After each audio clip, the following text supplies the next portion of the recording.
America Iran युद्धाचा गंभीर परिणाम युरोपवर दिसू लागलेला आहे. विशेषतः युरोपची विमान सेवा बाधित झालेली आहे, कारण युरोपमध्ये जेट इंधनाच्या किमती जवळपास दुपटीनं महागलेल्या आहेत. आंतरराष्ट्रीय ऊर्जा एजन्सीनं आधीच सांगितलं होतं की युरोपमध्ये केवळ 6 आठवडे पुरेल इतकाच इंधन साठा शिल्लक आहे. म्हणजे जेट इंधन साठा हे 6 आठवडा पुरेल इतकाच शिल्लक आहे आणि हाच इंधन साठा आता युरोपमधल्या एअरलाईन्स कंपन्यांना अगदी काटकसरीनं वापरावा लागणार आहे. आता याचंच पहिलं उदाहरण आलं आहे ते म्हणजे जर्मन एअरलाईन कंपनी लुफ्तान्सानं आपली 20,000 उड्डाणं रद्द करण्याचा निर्णय घेतलेला आहे. मे ते ऑक्टोबर या काळातली ही उड्डाणं आहेत जी कंपनीनं रद्द केलेली आहेत. शिवाय नेटवर्किंगचे मार्ग त्यांनी कापण्याचा निर्णय घेतलेला आहे. तोट्याचे जे मार्ग आहेत तेही कंपनी बंद करणार आहे आणि त्याचबरोबर म्हणजे अगदी मागच्याच सोमवारपासून दररोज 120 उड्डाणं रद्द करण्याचा निर्णय सुद्धा कंपनीनं घेतलेला आहे. या निर्णयामुळे कंपनीच्या मते जवळपास 40,000 टन इंधनाची बचत होऊ शकते.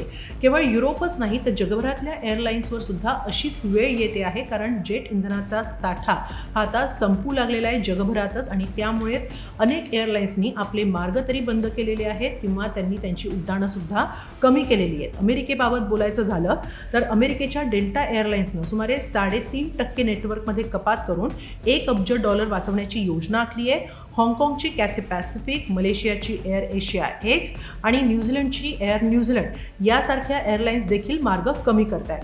अनेक एअरलाईन्सची तिकीटं महाग झालेली आहेत किंवा इंधन अधिभार त्यांनी लावलेला आहे. एअरलाईन्सच्या एकूण खर्चात इंधनाचा वाटा 25 ते 40% असतो आणि त्यामुळे जेव्हा इंधन महागतं तेव्हा त्याचा थेट परिणाम हा तिकिटांवर जाणवतो आणि थोडक्यातच त्याचा परिणाम किंवा त्याचा फटका बसतो तो प्रवाशांना. त्यामुळे आता सध्याच्या काळामध्ये प्रवाशांचा साठी तिकीटच महाग झालं आहे असं नाही, तर त्यांचा प्रवासाचा वेळसुद्धा वाढणार आहे.